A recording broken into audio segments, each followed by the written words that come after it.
Okay. Forward the computer. And you're good to go. Okay. This is a planning board public meeting, Tuesday, March 2, 2021. It's approximately 7:35 p.m. right now. This will be a virtual online public meeting.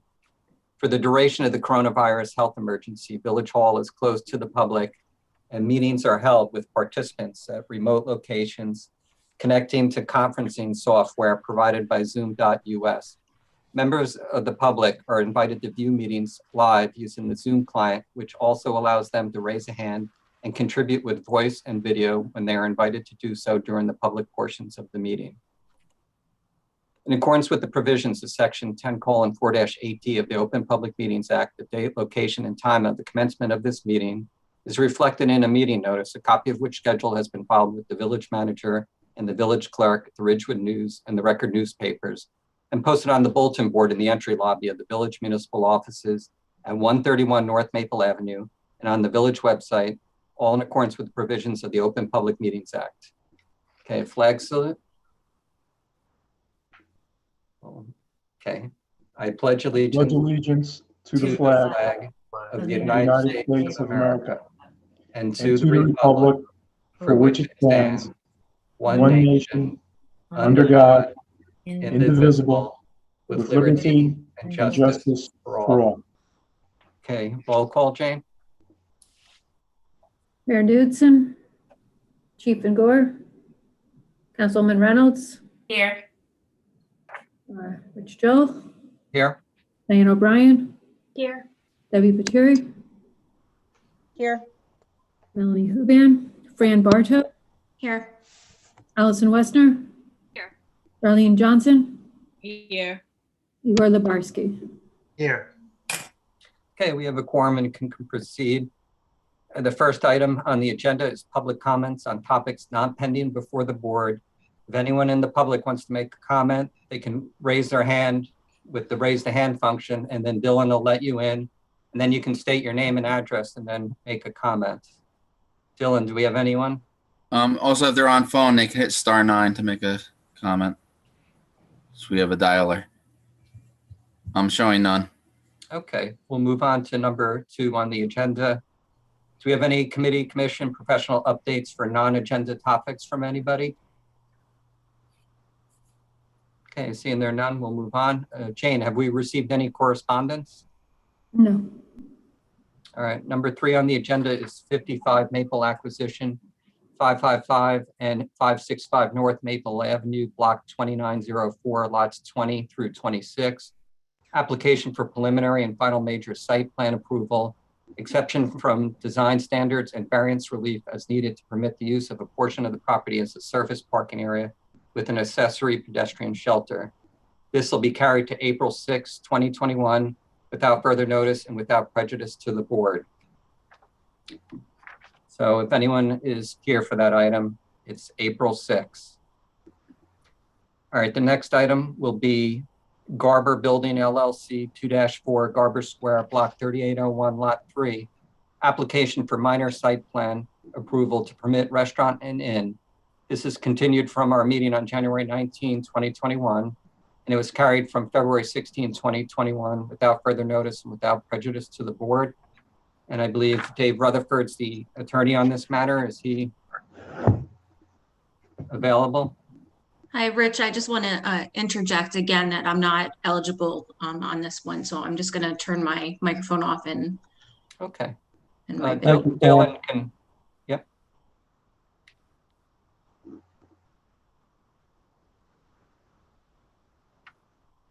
All right. Dylan, you can remove Fran because she's recused, so it does not look like she's part of the. I'm just bringing in Van Gore. Hold on. Okay. He just came on, so I was trying to get him in. All right. Yep. Sure. I don't know if that's an even swap, Chair.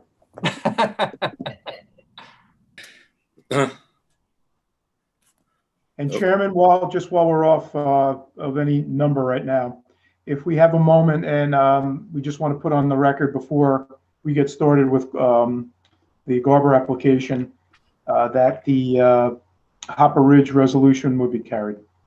Okay.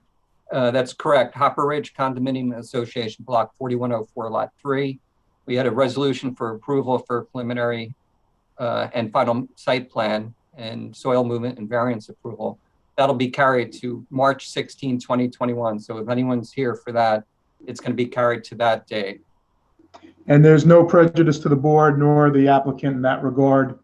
There are a number of things the applicant wanted to comment upon, and this afternoon I didn't think was a good idea for those to be rushed to the board. So that's why it's carried. Okay, all right. Okay, so this is Garber Building LLC.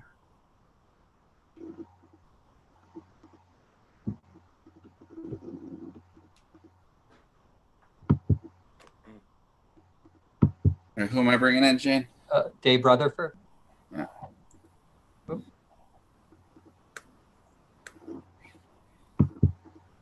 Jane, you're muted.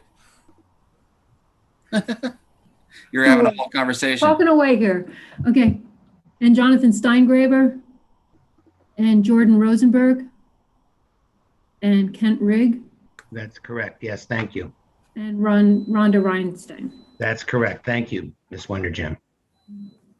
Good evening, Mr. Rutherford. Good evening, Mr. Chairman, Mr. Martin. Good evening to all. For the record, my name is David L. Rutherford. I'm appearing this evening on behalf of Garber Building LLC. And I'll just note the presence of Jonathan Steingraber, a member of the applicant, Kent Rigg, our professional engineer, and Jordan Rosenberg, our architect. We can be brief this evening, I think, Mr. Chairman, but I would like to just give a very brief opening statement that I hope will frame the issues a bit and assist the board in evaluating the testimony that it's about to hear. My client came before the board in January for a parking variance so as to permit the building on this property to be used for a restaurant with liquor license and a 6-room inn on the 2nd floor, with the existing 1st floor tenants, a hair salon and a tailor seamstress, to remain. The application for that variance was granted and the board adopted a resolution at its last meeting on February 16th. That application was bifurcated such that the site plan approval was put off to a later time, and that is what brings us here this evening. We have taken note of the comments in item 6 on page 3 of Ms. Bucci Carter's report dated October 26, 2020. But I'd just like to say what we're here for this evening and what we're not here for. What we are here for is the minor site plan approval needed to get to enable construction permits to issue for the needed renovations and to enable the project to move forward. And that's primarily interior renovations. You will hear from Mr. Rigg about some changes that are proposed for an area between the western wall of our building and the property to the west.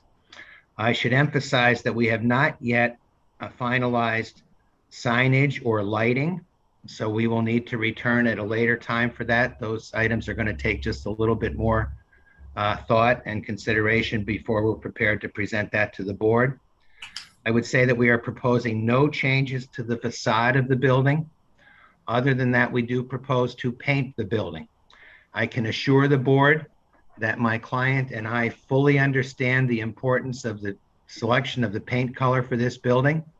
We understand that the board will not be approving that this evening, and that's something that we will return with as well to the board and or the HPC as may be needed in order to address those issues.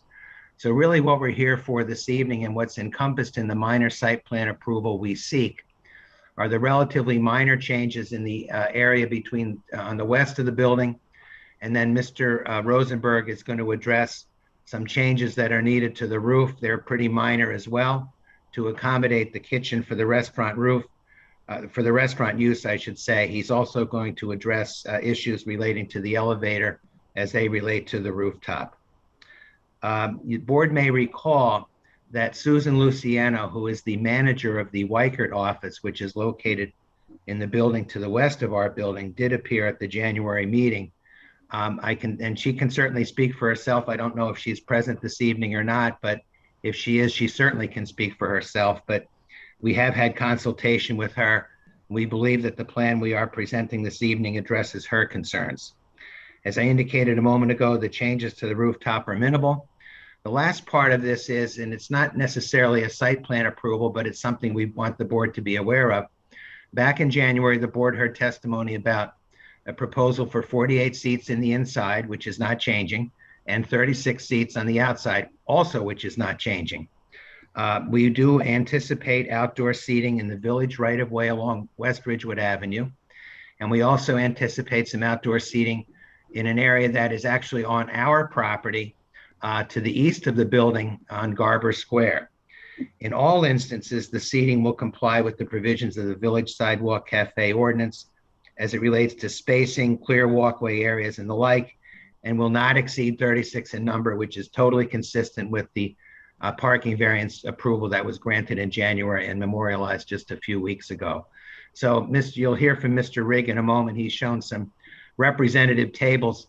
The exact placement of those tables is a little bit in flux right now because of the COVID-19 crisis that has engendered other requirements with respect to barriers and things of that nature. But I just wanted the board to know that when we can resume hopefully normal operations outside and tables and chairs are placed outside, they will be in total compliance with the Village Sidewalk Cafe Ordinance. So unless the board has any questions of me, I am prepared to proceed with some testimony from Mr. Rigg and Mr. Rosenberg.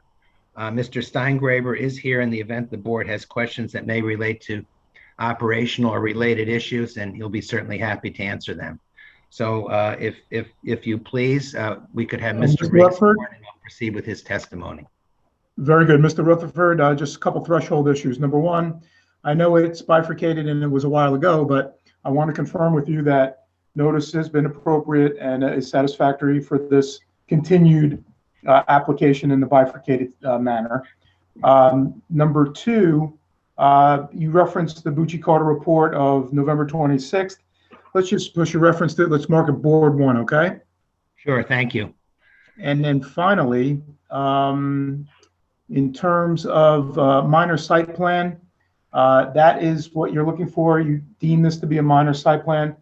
And I just want to confirm my opinion on that as well with Mr. Rudishauser, Ms. Bucci-Carter, that this is a minor site plan from their viewpoint as well. Chris, Marianne, can you hear me? Yeah, it's a minor.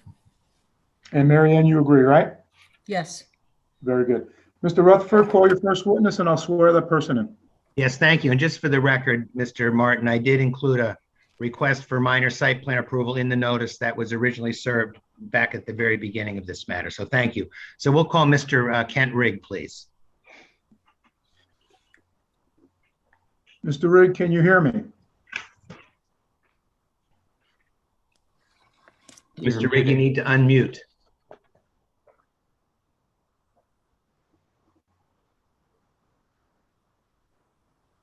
Mr. Rigg? Lower left-hand corner.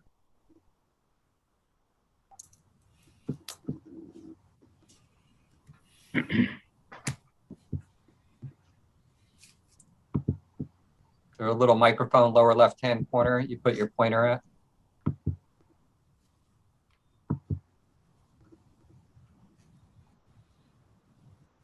Kent, you're muted. Can you try to unmute yourself?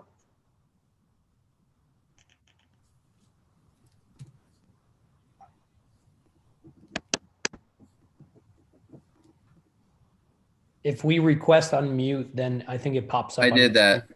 Oh, okay.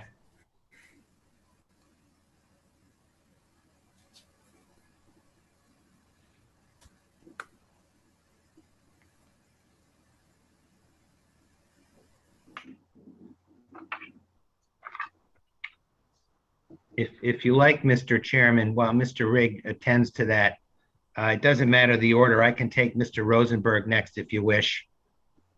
Whatever works for you, do you think?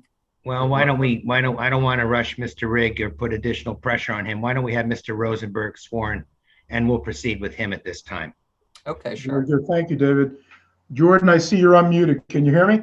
Yes, I can. Thank you. Okay, raise your right hand, please. You swear to tell the truth, the whole truth, and nothing but the truth, so help you God. I do. And just give your name and your professional address, please. Jordan Rosenberg, Rosenberg. Professional address is 27 North Broad Street, Ridgewood, New Jersey. And you're a registered architect in the state of New Jersey, licensed in the state of New Jersey, correct? I am. And You have never been in a position where you've been suspended or had to have your license reprimanded or anything like that? Never. Okay. And in terms of your educational background, you're a graduate of where? A Master's of Architecture from Tulane University. And are you licensed in any other states? New York, Illinois, Maine. And all in good standing, correct? Yes, that's right. And in terms of any additional certifications or professional designations, do you have any of those? No. And you've been qualified before planning boards throughout New Jersey in terms of architectural testimony, correct? Yes, yes, sir. And so designated tonight as a registered architect. Thank you. Go ahead, David. Thank you, Mr. Martin. Mr. Rosenberg, you've prepared a 4-page plan. It's dated March 10th, 2020, and it was That's last correct. revised on February 18th, 2021. Is that correct? Yes, sir. That's the plan that the board has in front of it this evening.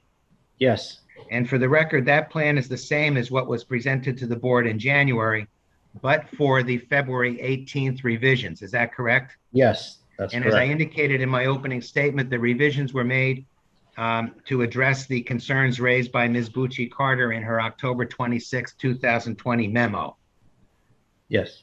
And is it accurate to say that the changes to the plan relate primarily to the exhaust hood that runs up through the middle of the building to the roof? That's right. The changes you made, essentially, Yes. correct? Yes. Maybe you can explain to the board why that's needed, the function it serves, and the impact it has upon the building and the roof area, please. Sure, I'd be happy to. David, just the 4-page plan, can we mark that Rosenberg 1, the February 18th last revised version? Sure, yes, thank you very much. And Mr. Rosenberg, is going to share his screen. Is that right, Mr. Rosenberg? That's right. Okay, and just for the record, what you have in front of us is the 4-page plan that I just referred to. That's right. This is the Okay. latest dated resubmission. That's correct. Okay, Just to quickly go through the changes here, they relate to, so we have this very large, I'll zoom in a little bit, very large exhaust hood, which would be part of the kitchen. Now, the kitchen appliances and the kitchen configuration, the kitchen area has been dedicated right here in the first floor, but the actual configuration of the appliances themselves and the types of appliances will be designed at a later date by a kitchen designer. But ideally, this is going to, generally speaking, this is the location of where the hood will go and the grill, and this hood right here. The exhaust for it wasn't contemplated in the previous submission, so I have since made sure to include, as you can see on the second floor here, the exhaust coming through the second floor, and then of course up to the there we go. Up to the roof, we've got the exhaust coming through the roof, right through the center of the building right there. It's going to be somewhere between a 15 to a 21-inch diameter flue. There's an old exhaust, there's an old flue right here for an old kitchen that must have existed decades ago because there's no restaurant in this building anymore. And that's going to be abandoned. and what does that exhaust structure, that vent, how far does it protrude from the top of the roof? How high is it above the roof? It's only going to come up about 24 inches above 24 inches above the top of the rooftop tar membrane. And are there any other changes to the exterior of the building needed in order to accommodate the kitchen? No changes to the exterior of the building to accommodate the kitchen. Okay, so that's it. And this serves, I think the first plan sheet you showed was the kitchen on the first floor where the grill and I presume the range, et cetera, will be. That That's right. location isn't going to change. Your testimony a moment ago, the other appliances and fixtures throughout the kitchen will be designed, but that's where the grill and the That's right. fryer presumably and the range will be. Is that right? Yeah. Okay. And is there a parapet around that roof structure if you go back up to the roof plan again? Happy to. There is an existing parapet around the entire structure. The parapet I measured last week, went up there, in anticipation of this meeting, and I measured it at 56 inches tall around West Ridgewood Avenue, around Garber Square. And the hood for the vent for the exhaust is somewhat in the center of the roof, and I think That's you right. testified a moment ago that's going to be far less than 56 inches high. That's right. Okay. There are also, sticking with your roof plan for the moment, you show some existing HVAC units. What is proposed, if anything, with respect to them? Right now, there's 4 HVAC units on the rooftop, approximately 40 by 48 inches in size. They're resting on top of structural dunnage that rests onto the roof, which is approximately 18 inches tall. And these 4 units are, as they exist today, are 54 inches in height to the top of the units. Whether we intend to replace them in their existing location or modify them, the intention is for them not to exceed their existing height of 54 inches, which would, of course, equate to 2 inches below the existing parapet wall. And is it your expectation, or you've included a note on your plan to that effect, have you not? That's correct, yes. Yeah, and just review quickly the note with the board, please. Certainly. Existing HVAC units appear to be operational. However, if the units are to be upgraded or replaced, the new units shall be placed in the same location on the existing rooftop tonnage and shall not be taller than their current existing height of 54 inches, which is 2 inches below the height of the existing parapet walls as they exist today. So it's accurate to say you do not anticipate any, there may be a substitution of equipment, but you do not anticipate any major change in the mechanical equipment or HVAC equipment on the roof. No. And is it's somewhat obvious, but I'll have you comment on it anyway. The parapet is 56 inches high and that equipment is 54. Does the parapet essentially effectively shield that HVAC equipment from the view of passersby and adjoining buildings? Yeah, that's the idea. You're not going to see it. You can't see it today. You can't see the existing units today. This is taken, this picture this photograph that I'm showing you on the screen is taken across kitty corner across the street from the intersection, and you can't see anything from there at all. Then, of course, there's the picture taken all the way across the entire train station, all the way at Broad Street, in fact, and you can see the building. You can make it out right there, and there is not any visible way to see it. And I wanted to give you a vantage point that was as far away as possible to show you that parapet wall is all you see. And then, of course, the decorative architectural element right there in the front. That's not a unit or anything like that. And I indicated in my Do opening. you want to mark those as Rosenberg too, the photos? Yes, Sure. we better. Thank you. I appreciate that, Mr. Martin. Thank So you. there's this one first. And then that one second showing you across the street. Now, of course, I don't want to get crazy here showing you photos, but from any vantage point, this is West Ridgewood Avenue. You can't see any units. They did a good job of building a historic parapet wall high enough to shield anything that would be visible from up on the roof. And then the last picture I just wanted to show was, of course, the roof itself, taken right after the big storm. And how many photos in total? Excuse me? How many photographs in total? I just want to submit this one right here, which is the rooftop showing the 4 units. And so let's say 4 in total. That one, The diagonal, the one. the diagonal one taken across the street. And I really like this one taken from 300 yards away all the way across on Broad Avenue, because that one would, and that one's directly, right in front of my office at 27 North Broad Street, in fact. And that one you can really just see how clean it is, nothing visible. All right, 4 in total. Thank you. Thank you, Mr. Martin. So, Mr. Rosenberg, the rooftop equipment is not now visible and will not, even if it needs to be replaced or augmented. The hope, I guess, is that the existing equipment can continue to be used, but if it needs to be replaced, it's not going to be any higher than what's there now, and it'll be in essentially the same location. Is that right? That's correct. And your picture also showed the demolition of that skylight in the center. That's going to be removed as well, correct? Yeah, that's right. This old, very old skylight with broken glass. It's not really, it doesn't have any applicability with the new layout of the second floor. And it's being demolished and the roof is being patched. Okay.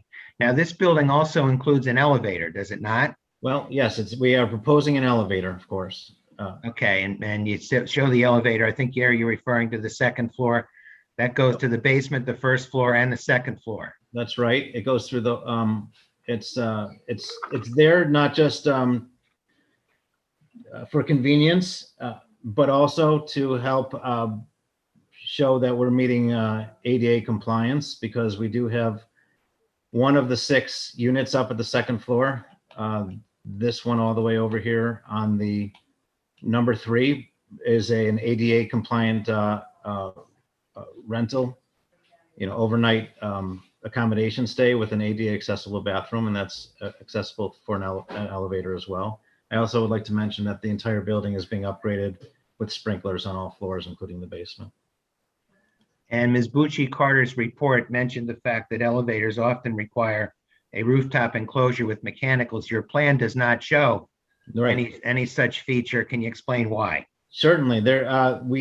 Based on the manufacturer's specs, and there is going to be space above the elevator for the elevator equipment. The elevator equipment room is in the basement, but there is some hoistway and a little bit of clearance of 24 inches minimum required above the elevator, and that all fits within the confines of the existing second floor because the ceilings are so high. So we do not even need to penetrate the roof at all for an elevator bulkhead.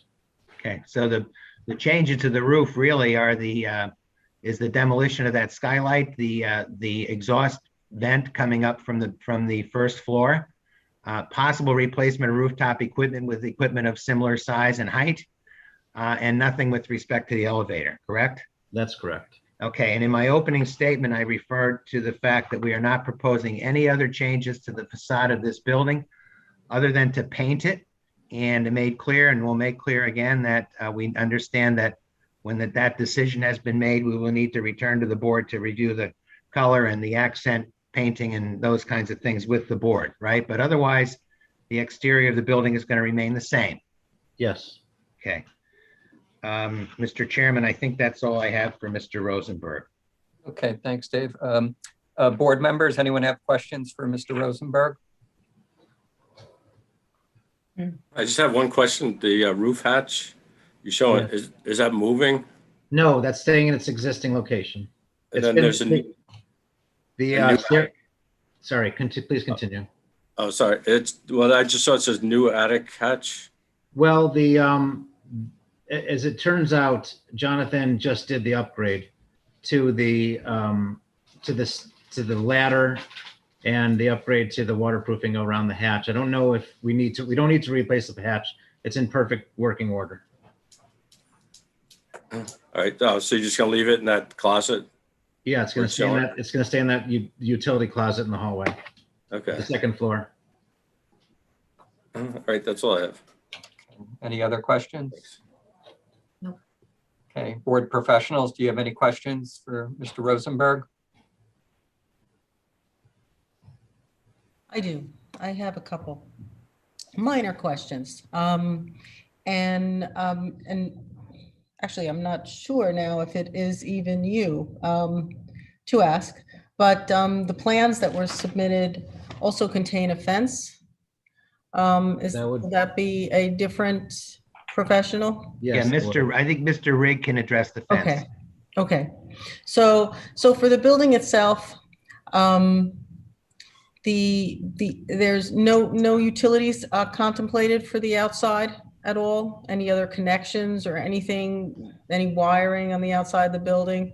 I just want to make sure, because a lot of times that comes up and it's sort of, last minute. It's quite convenient that we have an entire roof that we can put any additional utilities if we needed condensers or an additional unit. Okay. If we needed satellite, I don't even know what you could, anything can be shafted right through create a utility shaft through the core of the house. to get up there and do it. We don't have to do anything on the facades at all. Okay.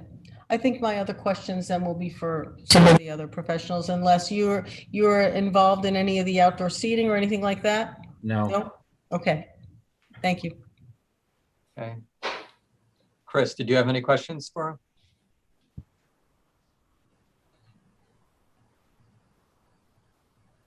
No questions. I mean, it's a pretty straightforward, refreshing an older building. No real changes to be noted. As mentioned earlier, the sidewalk cafe work, that's going to have to follow in the public right of way. It's going to have to follow the village ordinances that govern it. Okay. All right. Anyone from the public have any questions for Mr. Rosenberg? You just raise your hand and then Dylan will let you in. Then you state your name and address, and then you can ask questions for Mr. Rosenberg, and it has to pertain to what he testified to. I'm not showing any. Okay. All right. Thank you, Mr. Rosenberg. Dave, you can call your next Yeah, witness. Mr. Rigg, please. Hopefully he can, we can hear him now. Is he still here? I hope. I You didn't don't see see him. it. Oh, I got him. Hold on. Thank you.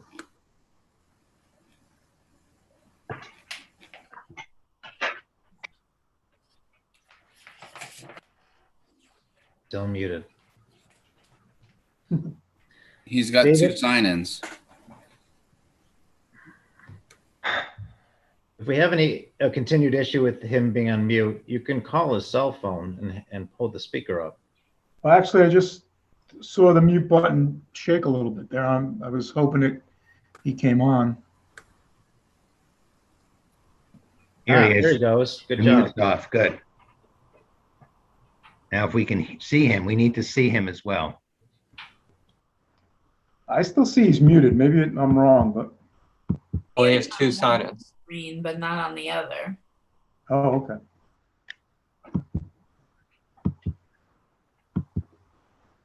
Oh, there.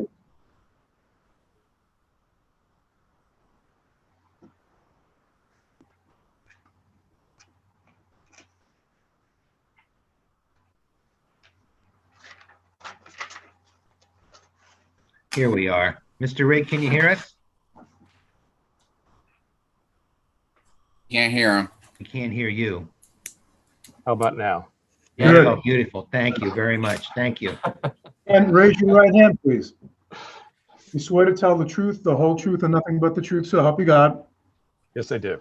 And just give us your business address, please. It's 24 Godwin Avenue in Midland Park. And you are a professional engineer, That is correct. licensed in New Jersey, Yes, in good standing, yes. licensed in any other jurisdictions? I am also licensed in the state of New York, and I'm also licensed as a land surveyor in New Jersey and New York. And in the past, in terms of any reprimands, suspensions, or revocations in any jurisdiction as to your license? No, And education, you're a professional, and abstract that, civil engineer background? yes, I have a Bachelor's of Science in Civil Engineering. And you've been qualified before other planning boards in the past in New Jersey, yes? Yes, As a professional engineer? yes, as both professional engineer and land surveyor. And tonight, I believe Mr. Rutherford, Mr. Rigg is only going to be a professional designation as a engineer tonight. Is that correct? Well, yeah, only to the extent I probably would have him qualified as a land surveyor also because he also prepared the survey upon which the site plan is based. Okay, that's fine. Any professional designations in terms of land surveying, Mr. Rigg? Yeah, I mean, I've member of the American Society of Civil Engineers, a member of New Jersey Society of Professional Land Surveyors, and past president of the Metropolitan Chapter. I'm been licensed again as a professional engineer since 1985 and a land surveyor since 1991. And you've experienced since 1991 in land surveying, and you've been qualified in the field of land surveying before other boards and planning boards and zoning boards, yes? Yes, Okay, so qualified, Mr. Rutherford, as a professional engineer, and as a land surveyor for tonight, okay? Thank you, Mr. Martin. Mr. Rigg, you prepared the one-page site plan that's before the board, and Mr. Martin, I guess we'll mark that as, we could call it Rig 1, I guess, perhaps, if that's okay with you. That's fine. One-page site plan, Mr. Rigg, it's dated February 18th, 2021, correct?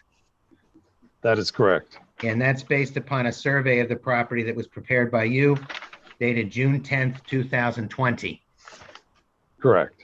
Okay, and you heard my opening statement. Your plan really addresses just two areas of the property. One is the area between the building, the west wall of our client's building, and the building to the west. And the second relates to the proposed outdoor tables and chairs within the right-of-way along West Bridgewood Avenue and on the east side of the building on Garber Square. So first of all, I'd like you to describe what's proposed for the area between the building, the west wall of our building, and the building to the west, which is the Hvac Realtor's office. All right. Yes, there's an existing chain link fence that runs along from the face of each building, connecting them as well as around the stairwell. That fence is a chain link fence. Will be replaced with a metal aluminum fence, which will be set back in this proposed location. Will be set back behind the window of the adjacent building. The window is shown on the plan, and that's a storefront window that runs from about 18 inches off the ground to above the eye level. So the intent is to move the dumpster back and move the fence back also, so it is just behind the window. A new concrete pad would be placed there for the dumpster, and the existing chain link fence that encloses the stairwell would also be replaced with a new aluminum fence. Okay, and the placement of the fence and the moving of the dumpster back from the street was a concern that Ms. Luciano, the manager of the Hvac office, had. Is that correct?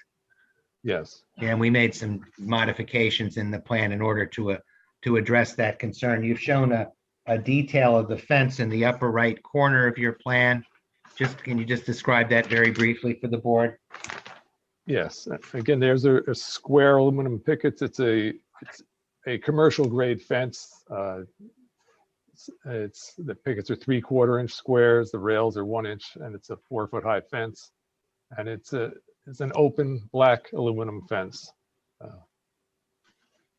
Okay, and that will enclose the stairwell area that leads up from the basement. That basement area actually accesses the lower level of the proposed restaurant and bar, correct? I believe where it's proposed, yes. Yeah, and then you come up the stairs and you'll be able to access the dumpster area there. Can you tell us, if you know offhand, or perhaps you can scale it, what are the dimensions of the proposed concrete dumpster pad? The proposed pad is 6 feet wide by 15 feet deep. Okay. And what will the balance of that area be? First of all, what is the balance of that area now? And what will it be if this site plan is approved? There are a couple of shrubs in there. It's mostly just dirt, or there's some gravel, and there's a few pavers there also, but there is not in any particular pattern. Okay. So the only improvement really is the dumpster pad with the dimensions you provided and the fence, and then the concrete area between the fence and the street will remain. Yes. Okay. And in my opening statement, I indicated that our client proposes in the good weather to have tables and chairs outside. They would be within the right-of-way along West Bridgewood Avenue, and also some tables and chairs on the property on the Garber Square side of the building, or the east side of the building, correct? Yes.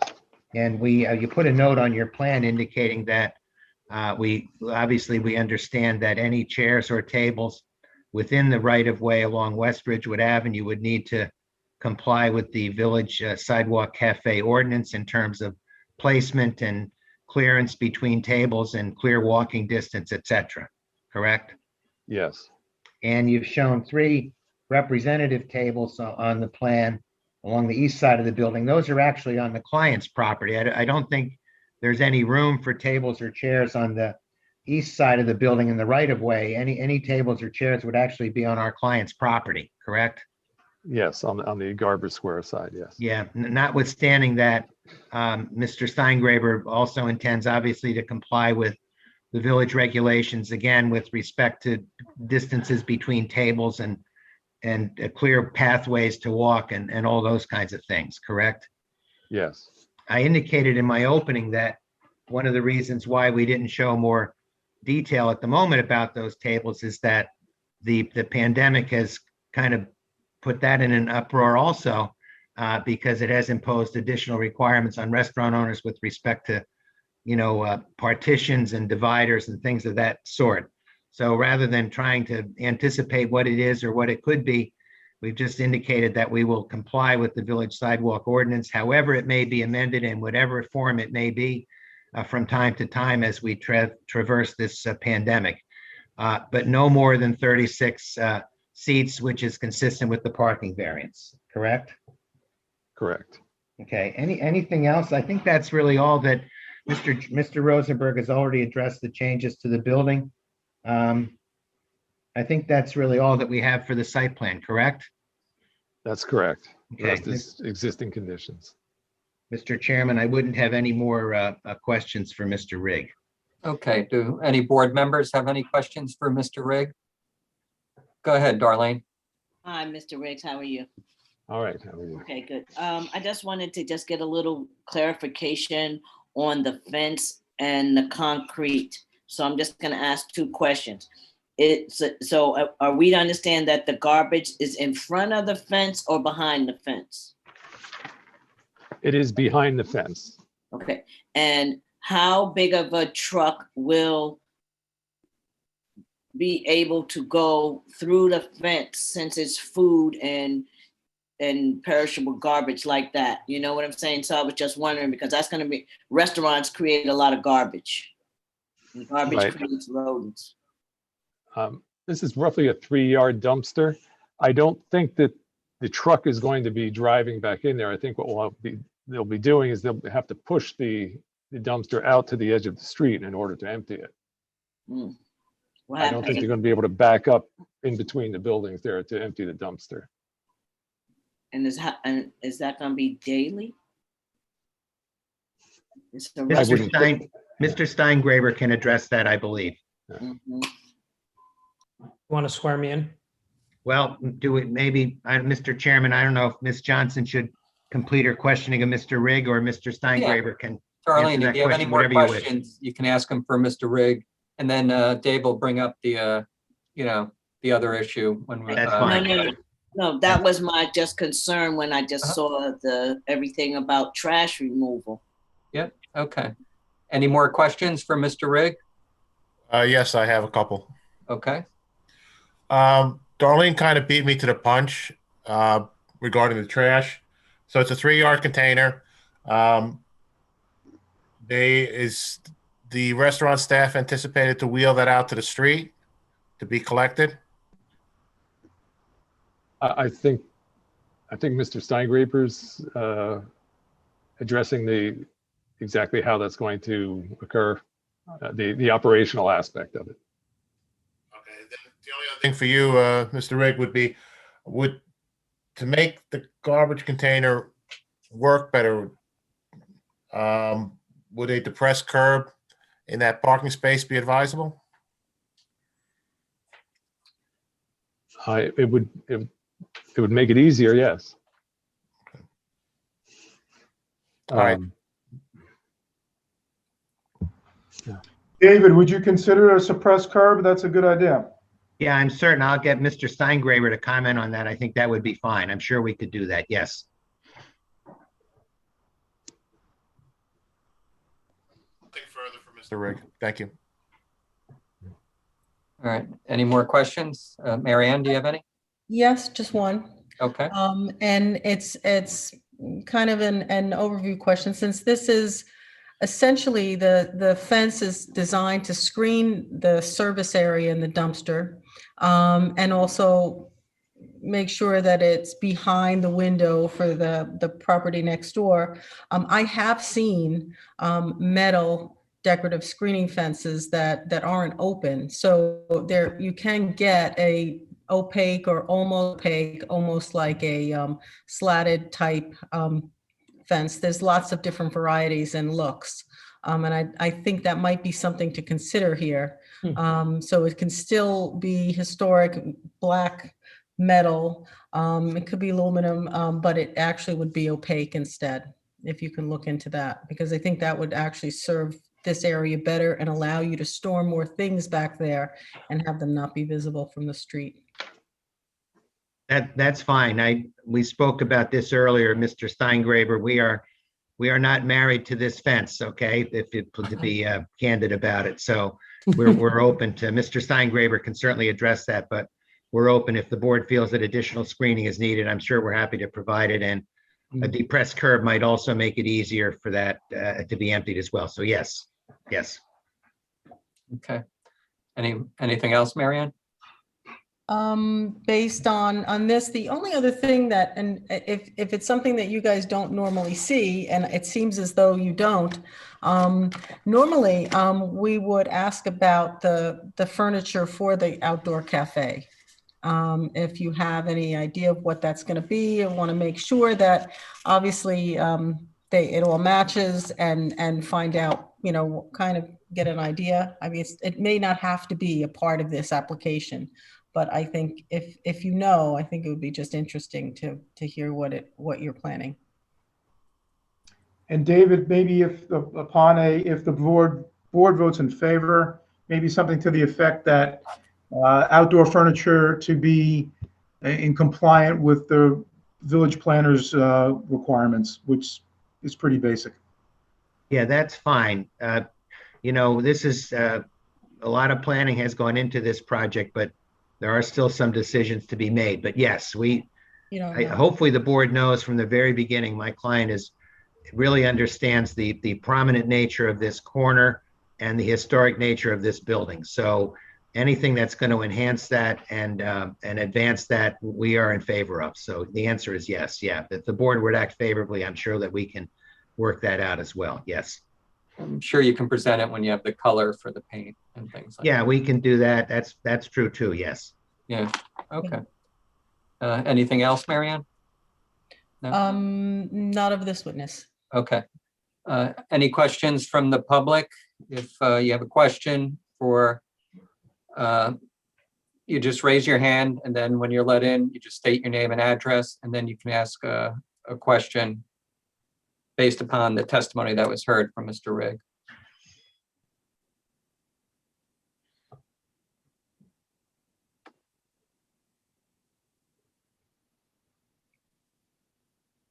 Dylan, do we have anyone raising hands? No. None? Okay. All right, Sorry. you can move on to your next witness, Dave. Okay, and then Mr. Steingraber, please. Jonathan Steingraber, good evening. How are you? Hello. Good. Let's do this for old time's sake again. Raise your right hand. Swear to tell the truth, the whole truth, and nothing but the truth, so help you God? Yes, I do. Okay, and David, go ahead. Sure. Mr. Steingraber, you can respond. There were a couple of concerns raised. Number one, with respect to the type of table and furniture that would be proposed for the outdoor seating area.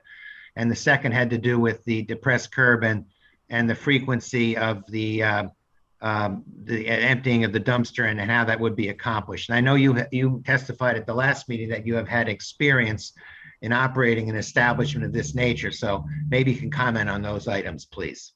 Yeah, sure. So the first one, I'll be glad to submit, whatever amount of options, 3 to 5 options, and then you guys can select the styles that you like best. Maybe we'll do like a voting contest or something. Whatever you guys want. I'm very open to being very flexible with what it is that you guys think is going to be best for Ridgewood. As long as the functionality is there for us, it doesn't really matter. So I guess when we come back for the paint, like you guys mentioned, we can certainly do that as well. As far as the depressed curb, that would make it easier for the waste management company that rolls out the dumpster. And FYI, the dumpster was there. I got it removed since I heard Ms. Luciano's concern. I had it removed and I replaced it with a couple bins. which obviously would not be sufficient enough when we have the restaurant. So as far as the depressed curb, I'm totally open to that.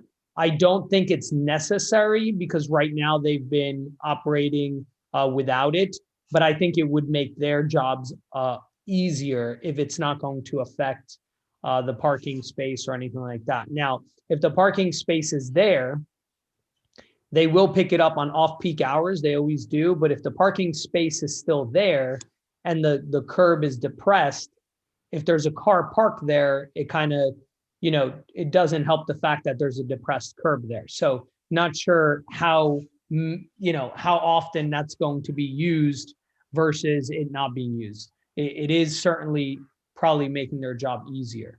But yeah, as far as that, and Darlene, you were asking if it's going to be daily or how often it's going to be done. I hope we're busy enough for it to be done daily. That means that we're busy, we're successful, and people are coming out and enjoying the space because obviously we don't want it piling up there. So it really depends on usage, how busy we are, and I'll make it a point with the waste management company to do everything on off-peak hours. That way they're not, holding anybody up, because I don't know how big their trucks are for different dumpsters. And I think they have different size trucks as well.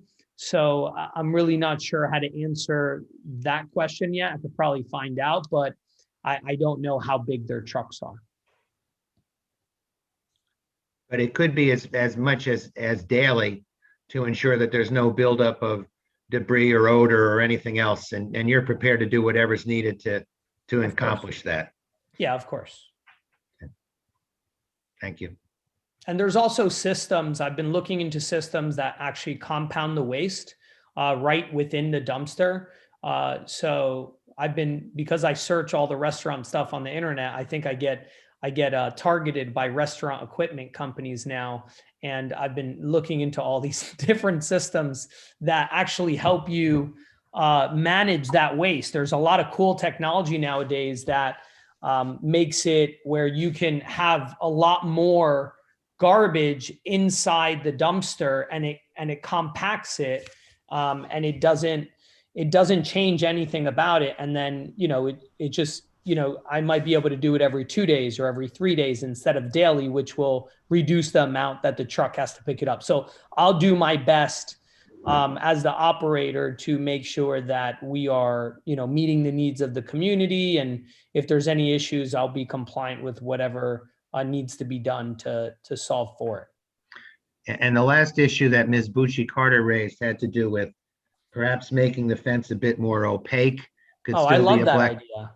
I love that idea. And Ms. Bucci-Carter, if you have any specific links that you want to share with me or designs, I'll be glad to use one of those versus the one that we chose. We thought that was the most standard for historically appropriate buildings, but if you feel that opaque fence is going to be historically appropriate, I think that's awesome. I mean, nobody wants to see the dumpster from the sidewalk, right? I don't want, somebody eating and then looking over and you see the dumpster either. So the more that we can hide it, the better it is for everyone. There are some standards out there. I wish I actually had a link to one prepped, but there are some. They're vertical louvers, and the black metal, so they sort of blend in with the background. There's also some that look like this fence that you have that actually looks like it has solid slats behind it. Okay. There's various, and so they keep that the same look as the fence, so it would fit in with the historic district. Yeah, even if it's just a photo, I can send it over to the guy that's going to make the railings for me and see what he can do, to match it. Okay. Yeah, absolutely. Thank you for that. David, just one point to Jonathan. Jonathan, it's Chris Martin, the board attorney. You raised a good point. Unfortunately, I've eaten at somewhat expensive restaurants where you can see the dumpster, and you grease and stuff in the area. So I appreciate what you're saying in that regard. I've also represented different entities, and when there's curbs and 3 cubic yard dumpsters or more are constantly going down, up and down, and I hope you're that busy, I really do. There's damage to the curb, it's unsightly, and it's dangerous. I would recommend following the village engineer's request here. And I also understand what you're saying, in case there's a spot there, you can have a movable car stop. It's a big rubber thing, happens all the time.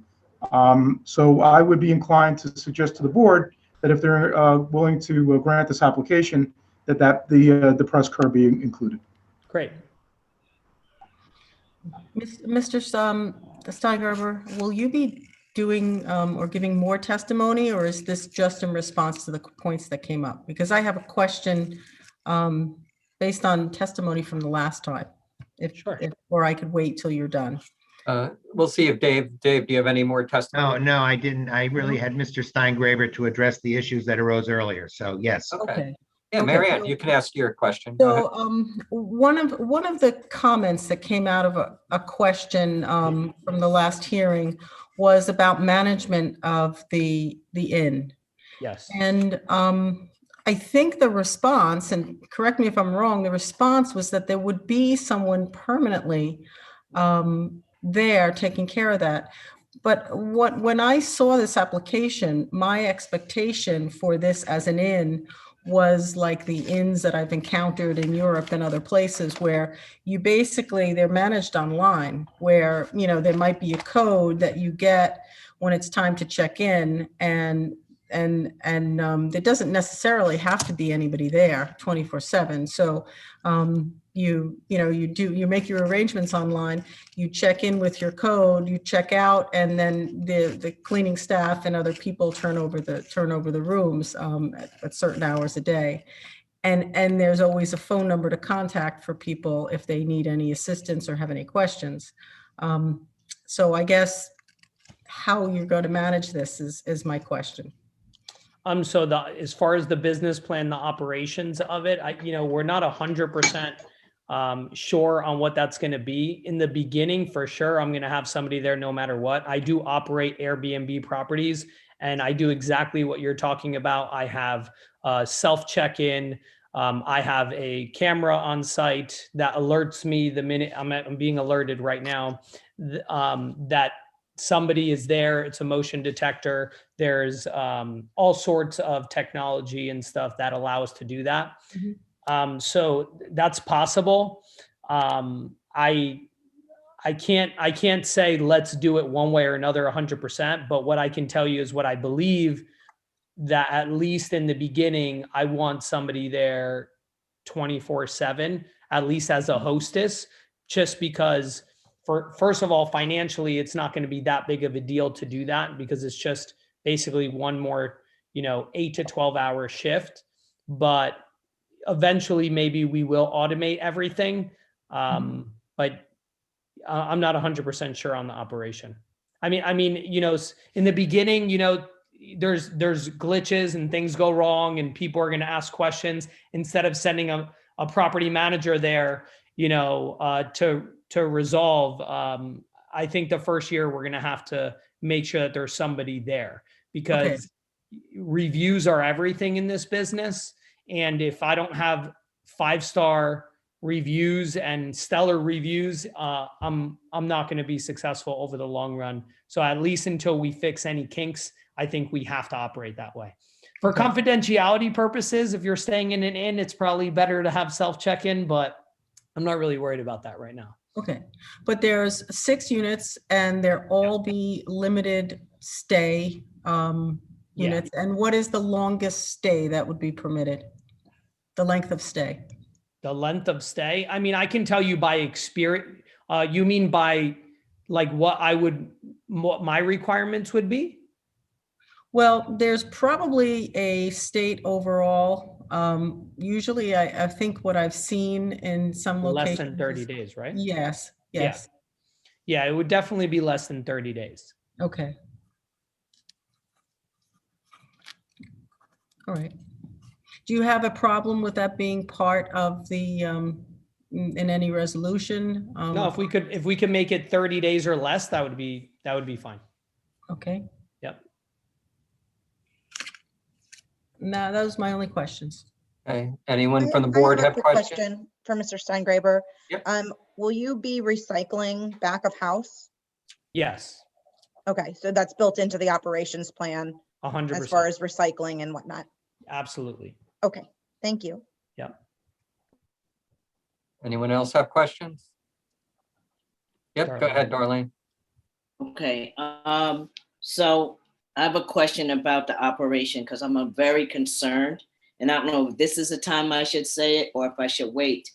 But you said there won't in the beginning only there will be people that are going to be, somebody's going to be there 24 hours, like security or something like that. Is that correct?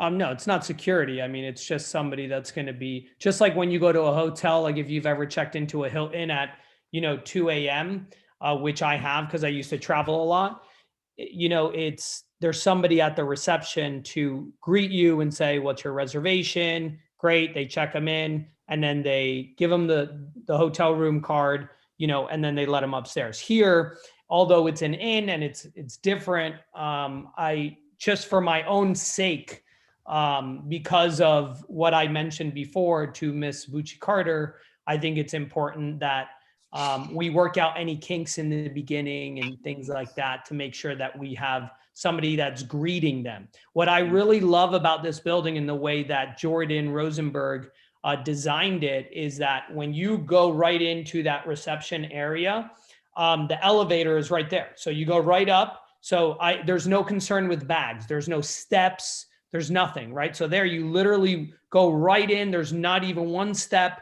And then you go right into the elevator. You go straight upstairs. You go out the elevator. You either make a left or you make a right. And then you're going to get to your room and open it up with your fob or however we're going to do it. And it's going to be really convenient for people. But like I said in the beginning, yeah, after we get comfortable with the operations, I think that we'll be able to use and leverage technology and maybe lower some costs by not having to have that staff member there 24/7. Okay, can I just state what my concern is? Yeah. Okay, so my concern is we're right at the train tracks. We have new apartments built in town, which is going to have children because now there's more children going towards GW to go to school. And my concern is there's my mother parent concern is who's going to be monitoring the building if somebody that's renting your room that's not honest, put it that way. So that's just my concern. We have a lot of children that walk to school that way. A lot of young girls, a lot of young boys that walk to school that way. So if there's nobody monitoring the inn, then who knows what's going on in the inn? Okay, do you mean like what's going on in the rooms? Exactly. Or in the lobby area? In the rooms. In the rooms like music? No, I think we're a little more risque than that. So my concern is that we have young children walking to school from the west side from the east side over to the west side, going to GW every day during the school days. And who's going to be monitoring the inn if nobody is there? That's just, that's just my concern. Yeah, I don't know what you mean by monitoring. I mean, I have a couple Airbnbs and, I rent out I have Let one. me just say it this way, sir. Yeah. How do we know that somebody that doesn't, that rents one of those rooms isn't a predator? So if you have nobody monitoring the inn, how do you know what's the safety for the children that are walking to the school? Because you have children that walk to that school. They stop at that deli there every single morning on their way to school. So my concern is if there's nobody monitoring, you don't know who's going in and out of the building. That's just something just to consider. That's all I'm saying. That hotels bring different types of people. Yeah. Okay, I understand. I think with technology, we can potentially solve for that. I think part of that would be how to enter the hotel room. There are going to be cameras, right? So I have cameras at every single one of my properties. They get backed up on a server. It's not going to be a good idea for somebody to do that because they're going to be recorded the entire time in all the common areas, in the front, on the right, on the left, in the reception area, probably in the elevator too. So there's definitely going to be security measures that will probably really sway people away from doing that stuff. Right. But that's just something I think that we No, just. that's a good concern. Yeah. Because when you have hotels and inns and rooms like that, that type of activity happens. So then, and that's a thorough way to go to GW, to go to the school, and for children to go home. Right. And maybe posting, surveillance 24/7, video recording could also probably be something that will prevent things like that as well. Right. I just wanted to throw that out just to be, because that was my concern when the word inn or hotel or motel or whatever you want to call it came up, that's the way that children go to school. They go to GW that way. I understand. Thank you for your concern. Yeah, we'll definitely keep that in mind for sure, Darlene. Thank you. Yep. Any further questions for Mr. Steingraber? Lorraine? I do. So on the same vein with the elevator, I just have a question. So the people that are in the restaurant are going to be using the same, if they want to go to the bathroom and they don't want to use the stairs, they'll use the elevator to go downstairs, correct? Yes. So that's the same elevator that the guests of the inn will go upstairs. Absolutely. Yep. Is there anything to prevent a customer in the restaurant to just go upstairs and snoop around? I mean, yes. So the fobs in the elevators, I've been in a lot of elevators. It's probably not the best thing, but I did a lot of traveling in my public speaking days. And most of the elevators that I've been in, they have security measures where the hotel fobs get you to the second floor, and the public can use the G to go to the ground level or LL for the lower level, but you can't make it to the second floor. So unless you have one of those fobs, you're not going to be able to make it to the second floor. okay, good. Yeah. That's it. No problem. Thank you. Any further questions? At the beginning, David said that this minor site plan approval was to enable renovations that were mostly interior. I remember in the last time you were here, you presented some renderings and the restaurant had a gorgeous, historic ceiling. Are you maintaining a lot of that interior stuff? 100%. Historic features? Oh, that's awesome. Yeah, we're all about that. And, I've done historic renovations before. Jordan Rosenberg, if you've ever called him and listened to his voicemail, he clearly states that he specializes in historic renovations. That's actually what hooked me, Jordan, by the way, for a marketing tip there. And that's the whole idea of this, is not to, come in and do something crazy different. It is going to be a higher end place with amazing cocktails and amazing food, but I want people to look. That's why I attended the master plan meeting, to understand that that small village feel is important to everybody, and I like that. That's awesome. And as we build this, we're putting in a lot of money into this and a lot of our passion. And the truth is, I look at this as a legacy building. I look at this as a legacy opportunity that I can be super proud of for many, many years. So that historic character of it we're going to bring all that into the interior. Even on the second floor, I have a lot of beautiful moldings that I take from Balcony Studio, which is it's a European designer, and their stuff is just so beautiful. It's all historic. They have a ton of moldings decorating the walls. And yeah, I don't have the whole thing designed yet, but we have some of it designed, and absolutely on the interior, we're going to bring in the historic features. That sounds awesome. Yeah. Okay. If you do get approval, what is your anticipated, when would you like to open? When would I like to open?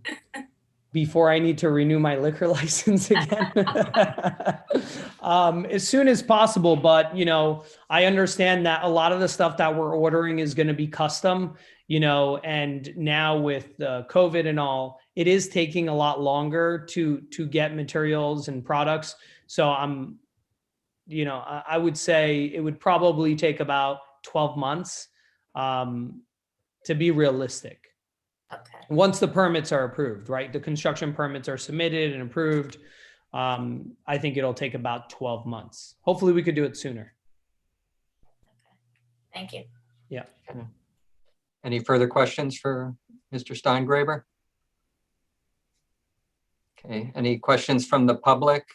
Anyone in the public can raise their hand and they'll be let in to ask questions. I am not showing any. Okay, all right. Thank you, Mr. Steingraber. No problem. Thank you, guys.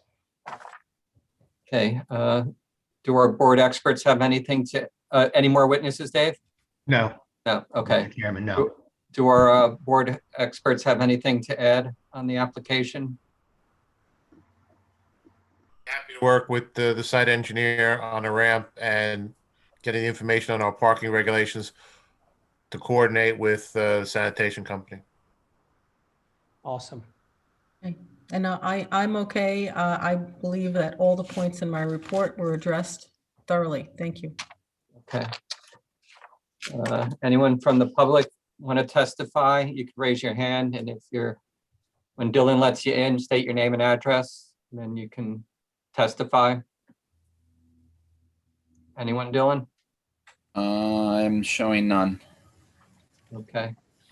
Dave, do you want to sum up? Yes, Mr. Chairman, I can be brief because I think it's all fresh in everyone's mind. This application for minor site plan approval, I think, is meritorious of your approval. This is a wonderful project. It's as I indicated in the opening, just a very prominent location in Ridgewood and a beautiful building. And the village has a real opportunity to preserve it and use it and enhance it for many, many years to come. The changes that we're proposing to the site and the building are not great. I think if the board were to see fit to approve it, the conditions that I'll, and you probably will have more than me, but would be the depressed curb, work with the village planner to come up with a type of fence that might be a little bit more opaque, make it very clear that we will be returning for signage and related lighting, as well as for the painting of the building. That's clearly understood. We are not going to proceed with that without further approval. If the board wanted to also include at that time an opportunity to review the furniture that we've chosen for the outdoor, that's perfectly fine as well. As I indicated in the opening, we're really looking to get to the point where we can get permits and get started on the project. So I think those conditions would be very, very appropriate. What is being granted and not being granted, what needs to be addressed in the future. Certainly Ms. Bucci Carter's comment about no more than 30 days occupancy is certainly fine. And I think there's more than enough here for the board to approve this and make it possible for this project to move forward. David, just a couple of real quick things in terms of maybe we can get things we can agree upon if the board is inclined to approve. Can we get a 6-month look back as to what Darlene raised in terms of the operation of the actual inn itself, and how that is working in terms of the area and in terms of the functionality of the inn? I mean, and your idea is that 6 months after the inn opens, we would provide a report to the board or appear? Is that your idea? Yeah, exactly. Or a comment. Ms. Bucci Carter can make sure that things are going smoothly, and that's fine. If there's, I think your Jonathan testified very clearly that He's going to hopefully see how it operates and make sure it's refined, and we just don't know that yet. I don't, Mr. Steingraber is shaking his, yeah, that's fine, Mr. Martin, thank you. And finally, I think the applicant would agree, based upon the testimony tonight, to the requests of the village engineer and the village planner. It seems like everything was worked out on the record. And if there is a resolution of approval, I would like to put that in. That's fine. That's fine. Thank you. Okay. All right, so do I have a motion to formally close the hearing? Just so that this, Motion, Richard. okay, do we have a second? I'll second. Okay, all in favor? Aye. Aye. Anyone opposed? All right, we're in deliberation now. Anyone can jump in with comments on the testimony that we heard. Well, I mean, I've always loved that building. I think it's a great idea. I am happy that you're keeping a lot of the architectural details, just, you know, maybe upgrading. And I think it's a fabulous idea, and I hope to see it soon. Okay. Okay, who else? Anyone can jump in.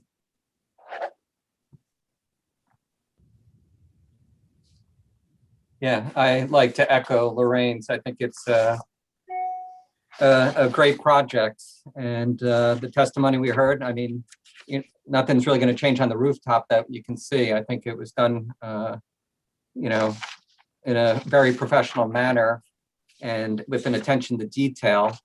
And then, you know, the site plan and everything and all the comments with respect to the fencing and the pad, depressed sidewalk. You know, I think it's going to be a very nice addition for the town, and I think it's done very thoughtfully. And, you know, I'm in favor of this application. I'd like to say something. I like the idea. It's a beautiful building, and I can't wait to see the creativity that you're going to bring to the building. Like I said, my only concern is just security for the kids. You know how it goes, and we all know how our children are when they're not with us, and we just want to make sure that they're safe. That's all, and that's for your protection as well. So I like it. Mm-hmm. Anyone else? I agree. I think Mr. Steingraber has been very accommodating to all the requests from the board. Marianne, I think you did a great job in covering a lot of the things as well. And anyone that's going to talk about as detailed as moldings, besides maintaining the historic look and feel of the building, definitely has my vote. So thank you. Okay. I'll just say the same thing. I think it's great. I think it's a good idea. Ridgewood needs an inn, so I wish you luck with that. And I'm glad you're keeping the building historic, and I think it'll fit in the area perfect. So I'd say yes too. Okay. Anyone else? Do I hear a motion by anybody? I'll make the motion Okay. to accept it. All right. Chris, do you think you can frame it? There was kind of a long laundry list of things for the motion, just to make sure we capture it all. It's amazing. Once in a blue moon, when you hit the mute, a little white box comes up and you can't get out. So I'm out. Yes, I would suggest, Chair, that the motion be to approve the application as presented, with all of the stipulations on the record as to the requirements of the village planner, the village engineer, the 6-month look back, and the fact that the applicant has agreed to come back as to exterior color, signage, furniture for outdoor furniture. And I think that was the last thing that you were going to come back on. Oh, and fencing. Lighting. And lighting. And lighting. The lighting, yeah, the lighting will come back. The fencing, I'd like to, if we could get that resolved now, I don't know if the board feels comfortable in just enabling Ms. Bucci Carter to make that decision in consultation with the applicant. If you are, we'd be comfortable with that. Certainly, if obviously there's an issue, we'll come back, but I can't imagine. And that way we get that approval this evening as well, Mr. Chairman. So then we'd only have to worry about the paint color, the signage, and the and related lighting at the next time, and the furniture for the approval of the furniture. Or anything else, Chris? That would be it. And quite frankly, Chair, the board has that discretion. If you can charge, if the board chooses to charge Ms. Bucci Carter with the satisfaction of the material and the style and type for the fencing. Okay. Darlene, that's your motion. Is that okay with you? Everything that Chris went through? That's okay. Okay. That's okay with Miss Bucci Carter, that she wants to take that on. I trust her. Do we have a second? I'll second. Okay, Lorraine's a second. All right, call the roll. Gore, Yes. Councilwoman Reynolds, Yes. Mr. Joel, Yes. Ms. O'Brien, Yes. Ms. Patiri, Yes. Ms. Wessner. Yeah. Ms. Wessner, I didn't hear you. You're You're muted. Yes. Ms. Johnson Absolutely. and Mr. Lebarsky. Definitely, yes. Okay. Great. Thank you very much. Congratulations. Thank you very much. Thank you, everybody. Good evening to everyone. Okay, thanks, David.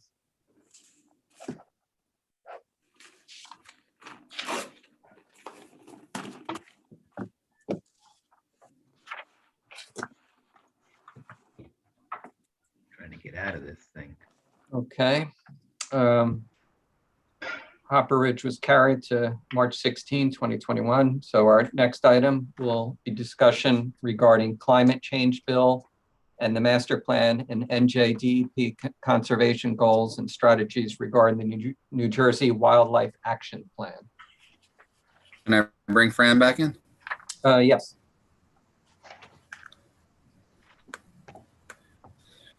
Okay. Was Marianne going to handle these or? I think so. You're muted. Okay. I don't have it in front of me at this instance. So I could talk a little bit about it, but I think I'll pass on to Chris to start off if you'd like. Because there seems like there's overlap between the two and there might be ways to resolve them. And you want to talk about it first? Might be best. Part of what the board is being presented is the village council approved the resolution. I only just saw it in the approved resolution package. Marianne and I discussed it and we felt that the board should be aware of it, and what its full implications are remains to be seen. Yeah, it looked kind of plain vanilla, I guess, on it. So, yeah. Well, I mean, on its face, it just looks as though it's a resolution that says, preserve as much habitats of wildlife as can be preserved, and that becomes an important consideration in future site plans and in zoning and even in the land use and the master plan and the land use plan. In order to do that, realistically implement that and make that part of your planning, you would have to really evaluate some of the large parcels of property and identify ways that they could be developed to preserve as much of the natural environment as possible, which means you'd have to approach land use maybe differently than just doing single family homes. Maybe approach it with clustered type development, where the development is in one corner of the property and then the rest stays in its natural state. And so that seems to be to actually implement what the council just adopted and make that part of zoning and planning, that would be sort of the first step in evaluating, how to do that. And then the way that may combine with the initiative and the requirements now that the state has given all the municipalities with the master plan, with the climate analysis, is, and that's a litany of multiple different things to approach how climate change is affecting basically everything about the way we live. One of the ways where it really does affect land use is with flooding and sea level rise and weather changes. And in some cases, given those changes, they may no longer be appropriate for development. Maybe the floodways, or maybe the what would you call it, the high water lines may change in different locations, and maybe it may be there may be locations to identify for no development rather than just development, and maybe that may be a new step in land use. But that's the kind of thing that would actually dovetail with the wildlife preservation. And so what these two things together do is really require the kind of steps up the need to look at the master plan, land use plan, which is the next thing that you have listed on your plate. So now that you've done the goals and objectives for the master plan, the next step is the land use plan, and to see how the current zoning fits in with all of these new environmental considerations. It may really change, the zoning may need to change in the environmentally sensitive areas. And that's what this is really all about. And that's sort of a discussion, and it's a planning board role, and it's a planning board function, thinking about this and looking at that and recommending to the council what they should do. So that's why I think it was, wise that Chris really felt that we need to start talking about this a little bit, so you guys are aware of it and decide on how you want to approach. That's kind of the overall gist of it. Anyone have any questions or any input? Just Rich, if I can. Yep, sure. Again, I've had a little background on this in the state, and I believe the governing body should know. I mean, maybe Lorraine could help us out as to some of the thought processes, but there's a land use aspect of this, obviously. Mary Ann went over it. There's engineering issues, but a significant amount of the climate change activities are prevention-based, remedial-based in the beginning, so there is less of a chance of wind damage, flooding damage, steep slope issues, erosion, areas that are subject to, arid areas and drought areas. And if that is planned properly, there is something in place that can address that from an engineering standpoint, a planning standpoint, and a village financial standpoint in this instance. Once that occurs, then it gets reported to FEMA and the state. And when there is a need for emergency relief, there'll be an opportunity to say, okay, listen, we've done this type of prevention. We're entitled to this type of relief. There is a concern that if these items are not addressed in any municipality, that they would be exposed to not getting the ability to have the relief that they may need for, God forbid, some serious condition of a storm or some sort of environmental hazard. That's what the climate change bill, it's a concern as to the violent weather patterns, flooding, and other issues. We brought it up at the last meeting, but it's a very financially based bill, not just conservative or land use based. It's very financially based. So there has to be some sort of plan up front to try to minimize those aspects, to increase your ability to get grants on top of, just for good things, on top of prevention and on top of need for emergency relief. So if you have these things in place, you may be able to get more relief or more funding, and maybe Marianne can talk a little bit more about this, for state funding, federal funding for the environmental goals that you're looking to implement.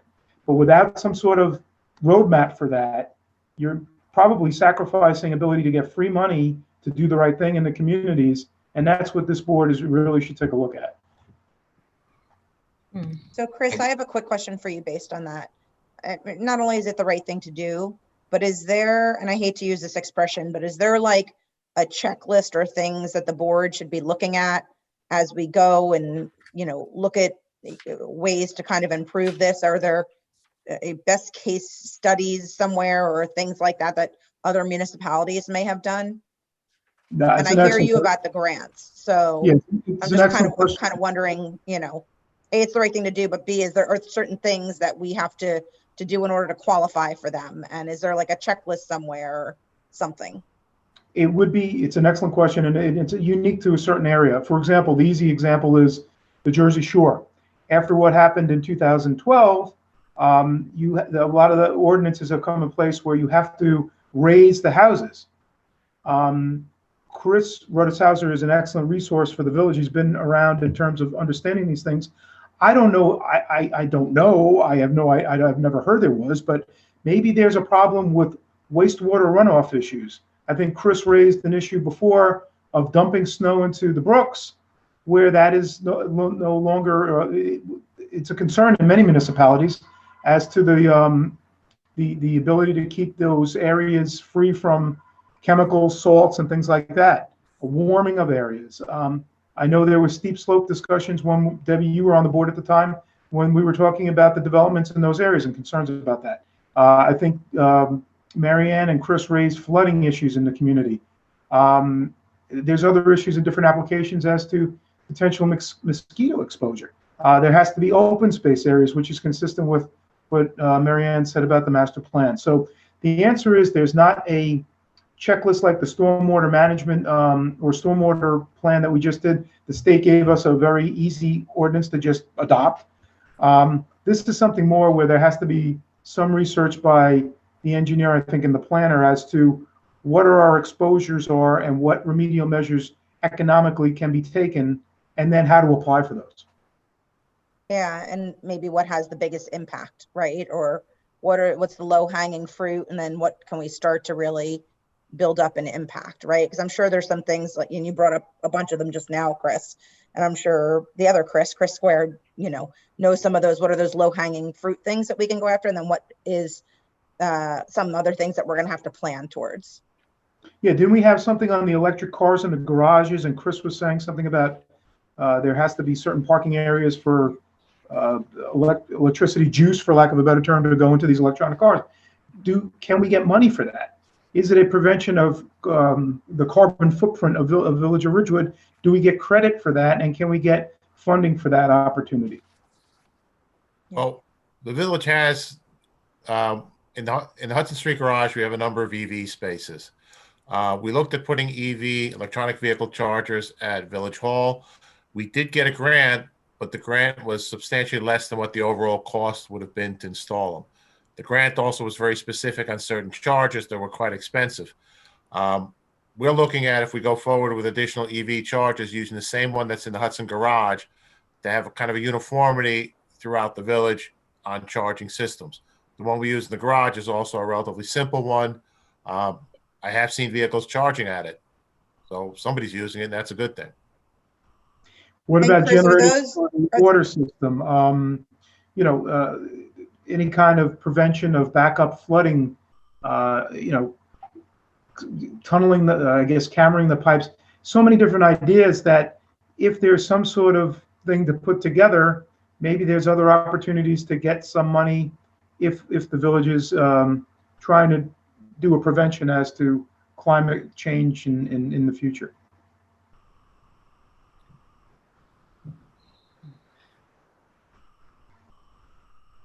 Marianne, is there any, in the planning community, any checklist type thing to go through to kind of inventory so that we can determine which?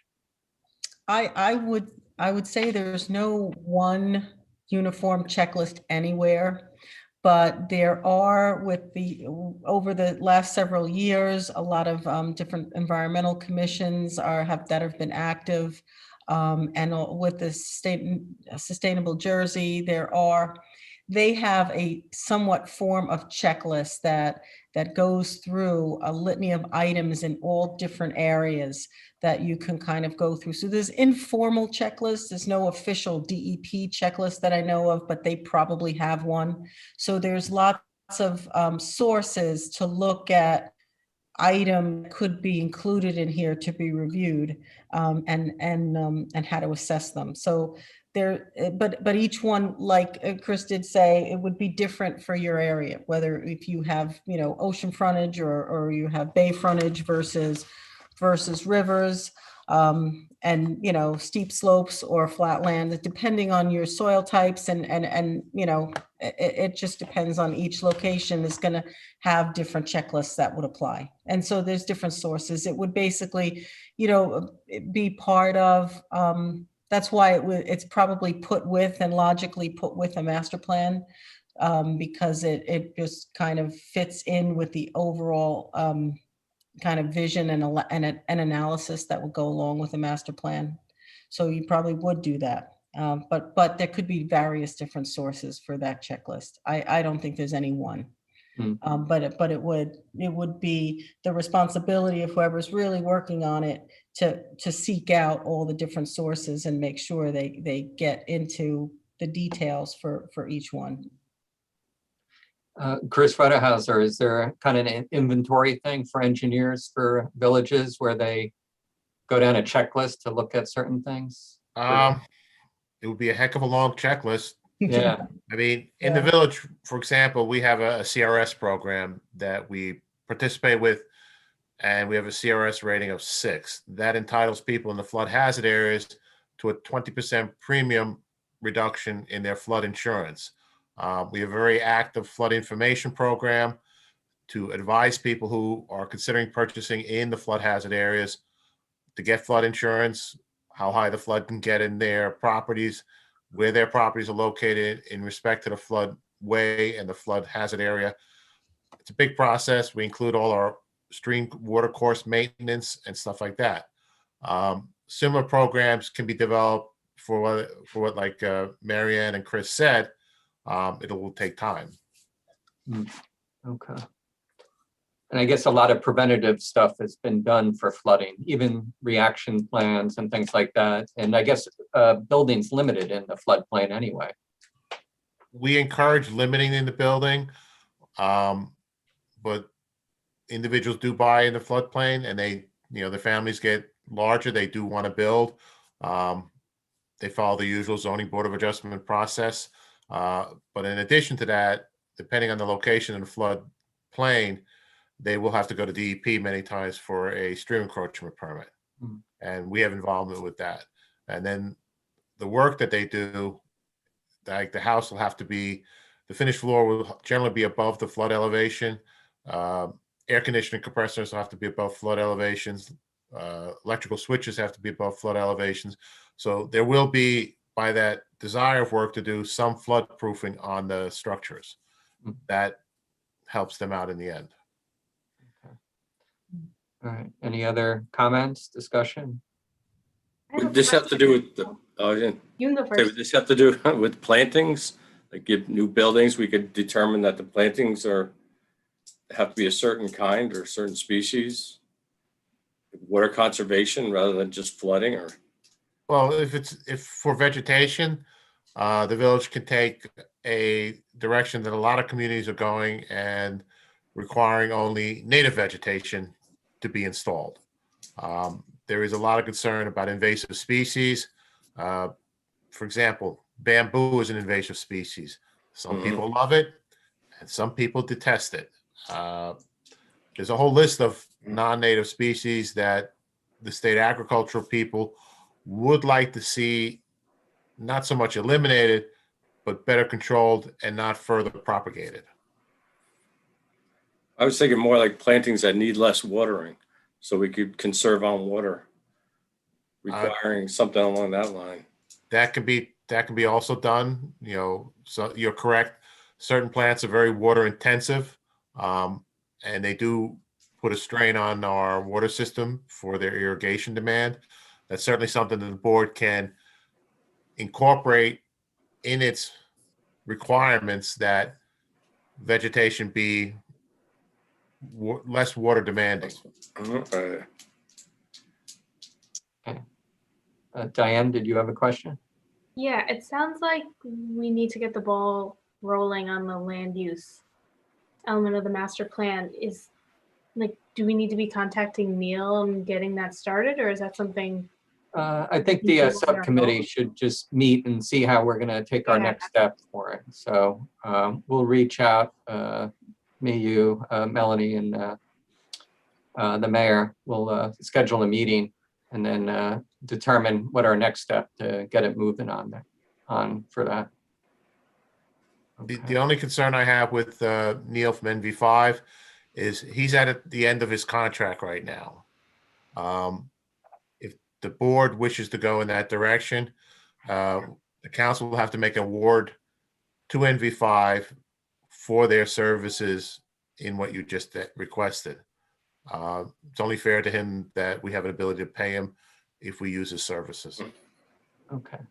Do we have to use a consultant for the services? Like, I mean, he was great and it was wonderful. Yeah, I'm I think just that's wondering, what like, we'll. can we do it ourselves or like? Well, I think we'll discuss that at our subcommittee meeting and then report back and discuss it as a board and agree on the next step, I think would probably be the way to go. Sounds good. Okay. I just want to jump in You and need people to do some research because it sounds like a bear of a project. You know, what grants are also out there? How are you tying everything back to a master plan? That's why I asked if there was a checklist, like you don't want to forget something that, Mr. Van Gore just brought up, like the planting. That's a great idea. Like I would have never thought of that. But if you need people to do, research or look into something, I'll raise my hand. I'm happy to help to look into stuff if you need. Yeah, this is a multidisciplined aspect to look at, maybe not just a master planning perspective. I think a lot of this has to do with engineering is my point. And a lot of it has to do with specific needs of the community that can then be wrapped into the master plan through a planner. So I would only suggest to the chair that the focus should be on the climate change bill and what can be done to find out what our checklist is, and then try to find out what the best way to address it is. I don't think it fits into lift up an element, stick it in a plan, lift up an element, stick it in a plan, even though the actual work on that first aspect of the master plan I thought was fantastic. But I think it's a lot of engineering involved in this as well. yeah, it seems like there are a lot of moving parts here. I mean, this is not just about plantings or just about water. There's like a million different factors here. And there's no checklist. So I just want to point out that I think somebody from the Open Space Committee, other than myself, should be involved. They've been very kind of upset that they haven't been included in the master plan so far. But I think that they would have some great input because they're familiar with, the land and the open space and the fields and, various water issues. And I think it would be useful to, maybe at our next meeting, I reach out and see if anybody's interested in working with the subcommittee, if you guys would be open to that. Okay. Yeah, we'll meet as a subcommittee, report back, we'll discuss, and then have a plan going forward from there.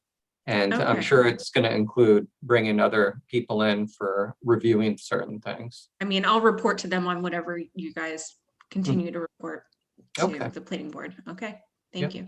What it sounds like, you're getting to the next step, and it sounds like you're grappling with this a little bit. And it's certainly something that we can kind of like talk over, and I can throw in some ideas as well. Regardless of what you do and when you go forward with the land use element, this new climate change component is new. And even if you move forward with whoever is going to do your master plan, you still need in the contract or even in the scope what you want them to work on. So you'd need to itemize all these things out that you're coming up with now and brainstorm on what you want in that new plan. And so that would have to be known. And so it is something that would be kind of in-house from that perspective as well, even if all the bits of the work aren't done in-house. How overreaching you want it to be is important, and it should be in the scope of the document. Okay. Okay, any other comments? Discussion?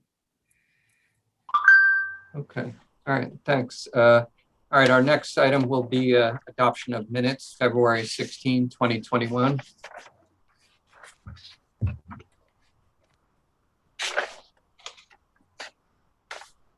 Okay, I guess Debbie and Fran aren't able to vote on these. You two were absent then. Do I have a motion? Are there any corrections or anything, or just want to make a motion on these? Make a motion that we accept it. Okay, do I have a second? I'll second. Okay, Diane. Okay, call the roll to approve the minutes. Fleur, Yes. Councilwoman Reynolds, Yes.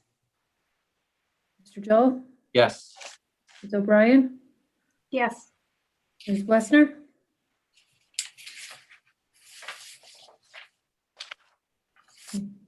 Ms. Johnson, Yes. and Mr. Lubarsky. Yes. Okay. Okay, the minutes are approved. Okay, is there any need for a executive session? No, there is not. I just, without bringing up any specific application, there's some concern, and Ms. Bucci-Carter brought it up about, and it's a statewide concern, if not a national concern, certainly statewide concern, boarding houses. And there's actually some in neighboring communities of Ridgewood. However, that's one of the reasons why it was less than 30 days brought up on that. It's just interesting that that's still a concern in many communities. So no, there's no need for an executive session. No, I have no information as a Ridgewood board, as to a Ridgewood boarding house. And that's it. Okay. All right. Do I have a motion to adjourn the meeting? Motion to adjourn. Do we have second? Second. Okay, we have second. All in favor? Aye. Anyone opposed? All right, we're concluded. Thank you, everybody. Night. Bye. Have a good night. Have a great week. Hey, good night. You too. Night. Good night. Hey, good night.